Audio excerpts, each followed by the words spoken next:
저는 올해로 30살, 작년 봄에 결혼해서 아직 1년이 지나지 않은 신혼부부입니다. 한참 깨가 쏟아지고 집안 어른들 이쁨을 한몸에 받아야 하는 시기인데 시작부터 지금까지 뭔가 삐걱거리고 있네요. 저는 우리 친정에서 외동딸로 태어났고 당연히 어릴 때부터 부모님의 사랑을 많이 받고 자랐죠. 재작년 가을 친정부모님에게 결혼하고 싶은 남자가 생겼다고 처음 말씀드렸을 때도 엄청 섭섭하게 생각하시면서 뭐하러 일찍 결혼하냐고 아빠 엄마와 좀 더 살다가 시집가라고 하실 정도였어요. 그래도 결국엔 결혼 승낙해주시고 축하해주셨지만 결혼식 날 엄마는 물론이고 아빠까지 눈물을 보이시는 바람에 저도 눈물 참느라 고생이 이만저만 아니었던 기억이 있네요. 그리고 저희 남편은 위로 형이 하나 있고 아래로는 아직 시집 안 간 여동생이 있습니다. 아주버님은 저희 결혼하기 2년 전에 먼저 결혼을 했고 신우는 약간 늦둥이라서 저보다도 2살이나 어리기 때문에 아직 시집은 가지 않았어요. 제 남편이 중간에 끼인 둘째라서 그런지 비슷한 나이 또래 남자들에 비해서 조금 더 어른스럽고 평소에 참을성도 많고 화를 잘 내는 성격도 아니에요. 얼마나 꼼꼼하고 알뜰한지 저희가 맞벌이를 하면서 집안 돈 관리를 전부 남편에게 맡겼는데 매달 엑셀 파일로 수입과 지출을 전부 정리해서 저한테 메일로 보내줄 정도예요. 지금 일주일 단위로 생활비와 용돈을 남편에게 받아가며 살고 있지만 하나도 불편함이 없고 오히려 제가 약간 계획 없이 돈을 쓰는 편인데 남편 덕분에 차근차근 모을 수 있어서 좋아요. 남편에게 시댁 집안 이야기를 많이 듣진 않았지만 제가 이 집안에 시집와서 지금까지의 돌아가는 분위기를 보면 시부모님께서 첫째는 장남이라고 해달라는 거 다 해주셨고 막내 신우는 막둥이의 유일한 딸이라고 오냐오냐 하고 싶은 거 다 시켜줬던 것 같아요. 하지만 제 남편은 중간에 끼어서 크는 바람에 학창시절부터 교복과 옷은 대부분 형에게 물려받아서 입었고 집에 좋은 게 있으면 막내 여동생에게 양보하며 살았더라고요. 삼형제가 지금까지도 그렇게 지내다 보니 어른이 되었지만 어릴 때 성격이 그대로 남아있는 것 같습니다. 첫째 아주버님은 집안에서 비싼 고액과외도 붙여주고 학원도 많이 보내서 서울에 있는 괜찮은 대학을 나왔지만 좋은 회사에 취업이 번번이 실패하고 이름도 모를 중소기업에 들어가서 일하다가 적성에 안 맞는다고 1년 만에 때려치우고 나왔대요. 그 뒤로 시부모에게 현금 지원 받아서 치킨집을 차렸는데 장사는 그럭저럭 괜찮은지 아주버님 내외 두 분이 같이 운영을 하면서도 그럭저럭 형편은 나빠 보이지 않더라고요. 그리고 시댁 집안의 막내 신우는 어릴 때부터 허파의 바람이 잔뜩 들어서 20대 시간을 허송세월로 날려버렸습니다. 아나운서 되고 싶다고 해서 비싼 돈 주고 학원 다니면서 시간 낭비하고 제가 아가씨 인스타그램 보면 맨날 남자들 만나서 놀러 다니기 바쁘더라고요. 아직 나이로 보면 그렇게까지 늦은 건 아니지만 지금까지도 직장 구할 생각 안 하고 시부모에게 용돈 받아서 쓰고 있는 걸 보면 이제는 스스로도 위기의식을 느끼고 열심히 살아야 하는 게 아닌가 하는 생각이 들어요. 하지만 신우는 물론이고 시부모님조차 조금 더 하다 보면 아나운서가 될 수도 있다고 믿기 때문에 지금까지도 계속 용돈 주면서 아무 잔소리도 하지 않더라고요. 신우도 이제 30이 얼마 안 남았는데 언제까지 계속 그렇게 즐기면서 살 수 있을지 그 이후로도 시부모가 계속 책임져 줄 수 있는지 모르겠습니다. 그런 두 형제 사이에서 저희 남편은 시부모님 관심 밖으로 밀려나서 예전부터 자기 앞가림은 스스로 하며 살아야 했습니다. 고등학교 졸업하자마자 시부모에게 손 한 번 안 벌리고 지방국립대 4년 동안 전부 장학금 받으며 대학까지 졸업했어요. 대학 다니면서도 주변 학생들 과외해주고 아르바이트하면서 생활비와 용돈을 스스로 벌어서 해결했고 졸업하자마자 공기업 취직해서 지금까지 작은 사고 한 번 친 적 없습니다. 저희 결혼할 때도 시댁에서 결혼할 때 못했으라며 고작 1,000만 원 주신 것이 전부인데 아주버님 장가갈 때는 그래도 장남이라고 30평대 아파트 전세 얻어서 주셨어요. 1,000만 원이 적은 돈은 아니고 보태주신 것만 해도 감사해야 하는 일이라는 건 알고 있습니다. 하지만 아직 시집도 안 간 백수 신우가 작년에 차 필요하다고 징징대니까 3,000만 원 주고 소나타를 뽑아주시더라고요. 신우가 용돈까지 전부 부모에게 받아서 쓰고 있는데 따로 모아놓은 돈이 어디 있겠습니까? 전부 시부모님이 해주신 거지. 우리는 결혼한다고 하는데도 고작 1,000만 원이 전부였는데 첫째랑 막내만 대놓고 편애하시는 시부모님을 보며 솔직히 이 상황에 서운한 마음이 안 드는 게 이상한 거죠. 어차피 남편과 저는 결혼 전부터 모아놓은 돈도 있었고 우리 두 사람 모은 거 합쳐서 은행 대출을 적당히 받으니 신혼집 구하는 데는 별 문제 없었어요. 남편이 워낙 돈 관리를 깔끔하게 하고 결혼하고 지금까지 한 달에 용돈 30만 원씩 쓰면서도 필요한 건 다 쓰고 서로 선물까지 줄 정도로 죽이 잘 맞습니다. 시댁에서 말씀하시길 너희들은 알아서 잘하니까 자기들이 큰 도움 줄 필요 없다면서 앞으로도 알아서 잘하라고 하시더라고요. 좀 어처구니 없는 소리긴 해도 어차피 재산을 주고 말고는 시부모님 마음이니까 왈가왈부할 일은 아니었죠. 특히나 남편이 정말 착하고 순한 성격이라서 시부모가 대놓고 차별해도 서운해하지 않았었는데 얼마 전 참다 못해 폭발하게 된 사건이 있었어요. 다른 형제들에 비해서 제 남편이 차별을 많이 받긴 했어도 저희가 시부모를 소홀하게 대접한 적은 없었습니다. 작년 어버이날에도 용돈과 카네이션 꽃다발을 챙겨서 보내드렸고 두 분 생신 때도 저희 기준으로는 30만 원 정도 하는 비싼 선물을 해드렸어요. 그리고 종종 한 번씩 용돈도 챙겨드렸는데 제 기억으로는 두세 달마다 한 번씩은 드렸던 것 같네요. 물론 시댁 챙기는 것만큼 저희 친정도 똑같이 챙기긴 했는데 어쨌든 우리 형편에서 너무 적지 않게 해드렸다고 생각합니다. 하지만 아무리 부모 자식이라고는 해도 인간관계의 기본은 기브앤테이크 아닌가요? 지금까지 제가 옆에서 봐온 바에 의하면 해드리는 것에 비해 시부모님이 저희를 생각하는 마음은 좀 많이 다른 것 같았어요. 저희 친정부모님은 선물이나 용돈을 드리면 너무 고마워하시고 그만큼 저희한테도 더 많이 챙겨주시려고 노력하시는데 그에 반해서 시부모님은 전혀 그런 면이 없으셨습니다. 오히려 결혼하기 전에는 시부모님 댁에 인사드리러 갔을 때 제가 왔다고 밥상도 새로 차려주시고 저를 많이 예뻐해 주시는 것 같았는데 최근에는 저희 부부가 시댁에 찾아가도 그냥 나가서 맛있는 거 사달라 하시고 용돈이나 달라고 하는 물주 취급만 하시는 것 같아요. 저희가 시댁에서 좀 멀리 떨어져 살기 때문에 관심이 덜 가는 것도 있겠죠. 신우는 아직 시집을 안 가서 시부모와 함께 살고 있고 아주버님 댁도 시댁이랑 걸어서 5분 거리이기 때문에 저희 두 사람 뺀 나머지 식구들은 자주 뭉쳐서 친하게 지냅니다. 저희는 남편과 제 출근거리 때문에 멀리 떨어진 다른 동네로 신혼집을 얻었는데 시댁과 거리가 멀어져서 저야 좋지만 남편 입장에서는 본인을 뺀 나머지 식구들만 똘똘 뭉쳐서 잘 지내고 있으니 약간은 서운해하는 것 같더라고요. 사실 우리 남편이 시댁 삼형제 중에 가장 똑똑하고 멀쩡하게 살고 있다 생각하는데 시부모는 왜 그렇게 편애하고 첫째와 막내만 끼고 도는지 이해할 수 없었습니다. 저 시집 온 지 얼마 안 됐을 때 저희한테는 말도 없이 나머지 식구들끼리 꽃놀이를 갔었고 여름 휴가 때도 저희한테 휴가비 좀 보태달라고 해서 30만 원 용돈 보내드렸는데 그 돈으로 또 저희만 빼고 나머지 식구들끼리 제주도 여행을 갔다 오더라고요.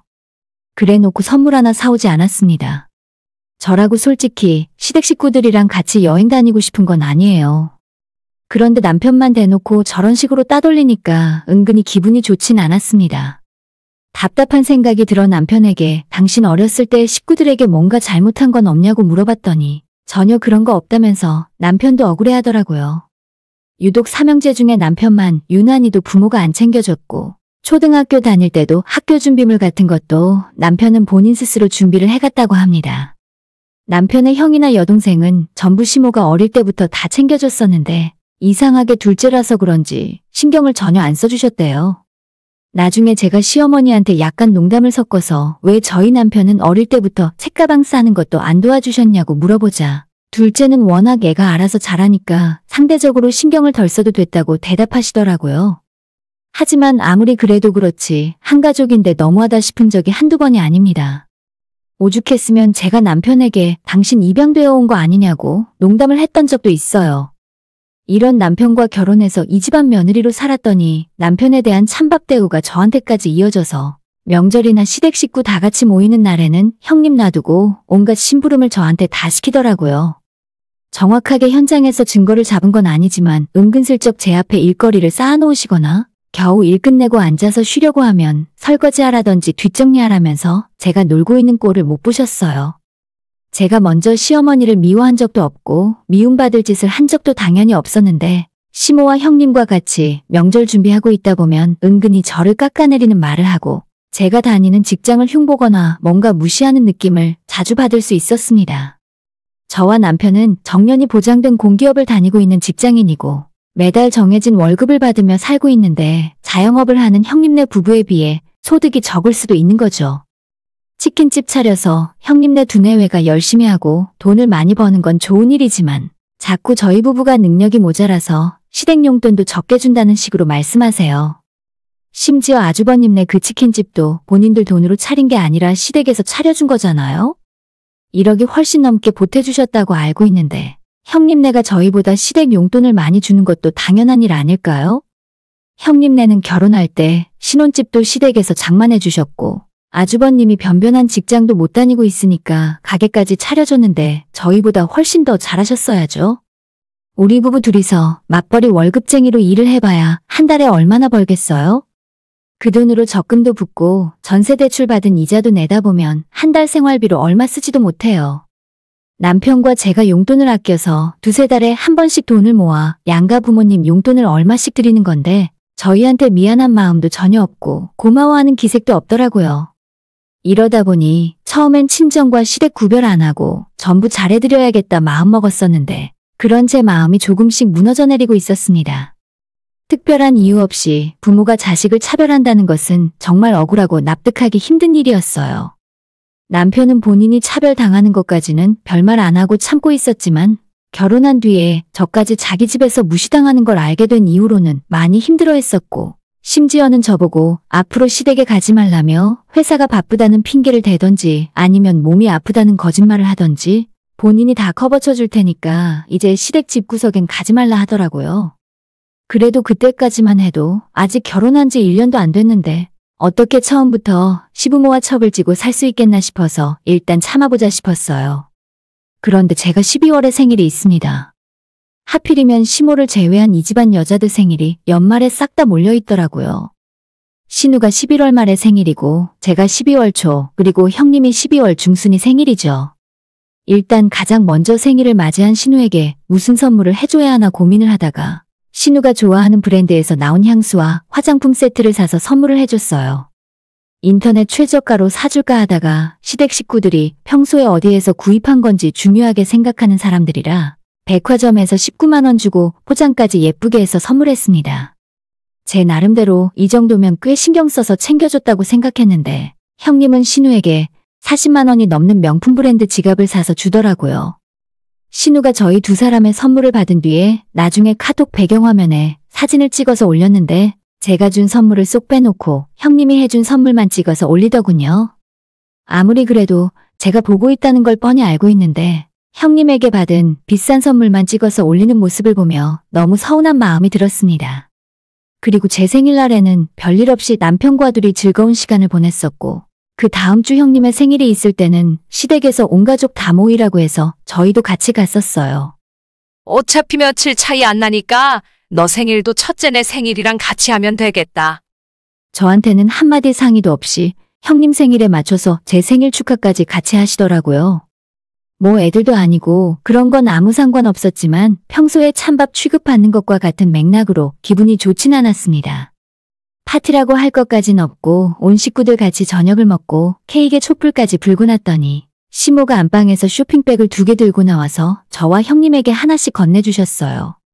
시어머니가 자주 가는 백화점 로고가 박혀있는 쇼핑백이었기 때문에 저희 며느리 둘을 위해 직접 선물을 사주셨구나 해서 약간 감동받았습니다.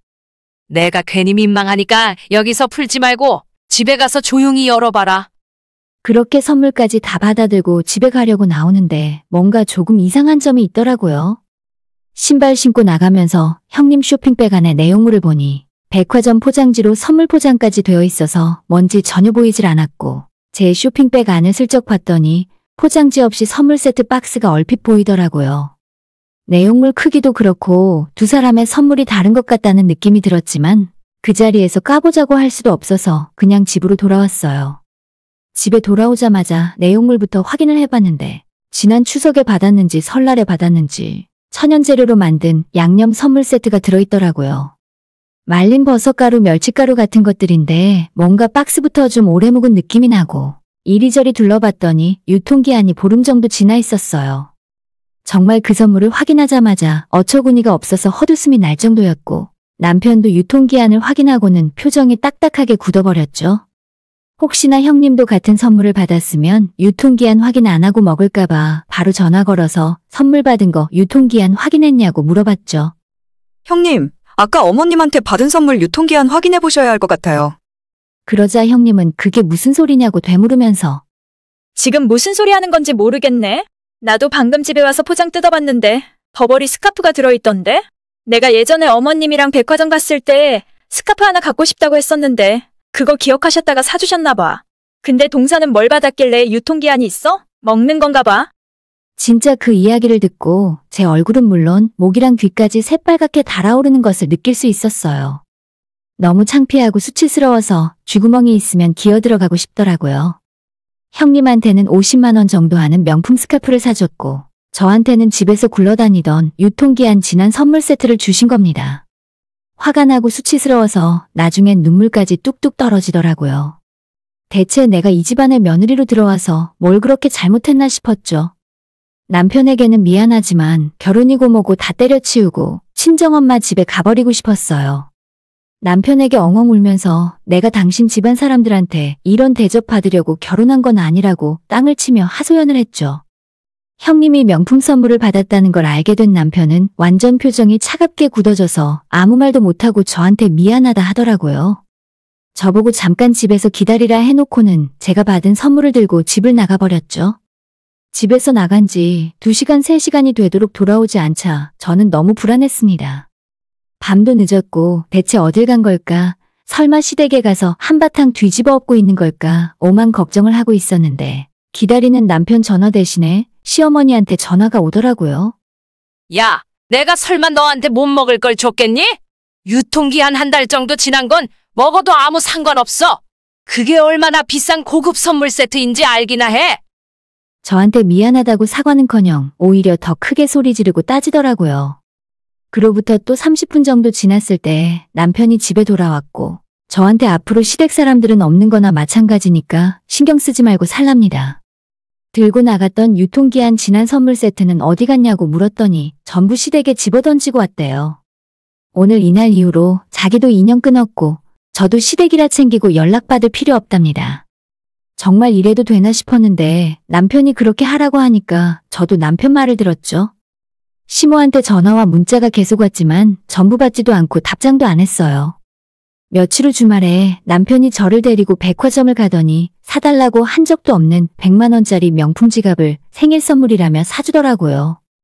혹시 어머님 일 때문이면 이럴 필요 없다고 너무 비싼 거라 괜찮다고 거절했었는데 자기 때문에 돈 아끼고 너무 저렴한 것만 들고 다니니까 시댁 식구들한테 무시당하는 것 같다면서 이참에 하나 좋은 거 하라고 해서 겨우 지갑 골랐네요. 400만 원, 500만 원 하는 가방도 사라고 하는데 저는 그런 가방 진짜 필요 없어서 거절했습니다. 아무튼 이번 일로 우리 부부는 시댁 사람들과 인연 끊고 안 보고 살 생각이에요. 지금까지 보낸 용돈도 아깝고 며칠 전에 신우한테 줬던 생일 선물도 아깝지만 그냥 먹고 떨어지라는 생각으로 잊어버리려고요. 남편이 그날 저녁 밥 먹으면서 하루빨리 돈 열심히 모아서 내년에 전세 계약 끝나는 대로 시댁에서 더 멀리 떨어진 동네로 집 사서 이사 가자고 하네요. 저는 정말 먼저 굽히고 들어갈 생각도 없고 차라리 신혼 때 빠르게 인연 끊고 사는 것도 나쁘지 않다 생각해요. 다가오는 설날에는 남편이 먼저 장모님 댁 가서 보내자 하더라고요. 저희 집은 원래 차례 안 지내니까 맛있는 거 해먹고 3일 동안 즐겁게 놀다 올 생각입니다. 어차피 시부모님은 저희 두 사람을 눈엣 가시로 생각하고 계시니 평생 눈에 안 보이면 속이 시원하시지 않을까요? 오늘의 사연은 여기까지입니다. 구독과 좋아요, 알림 설정 부탁드려요. 다들 행복하시고 좋은 하루 되세요.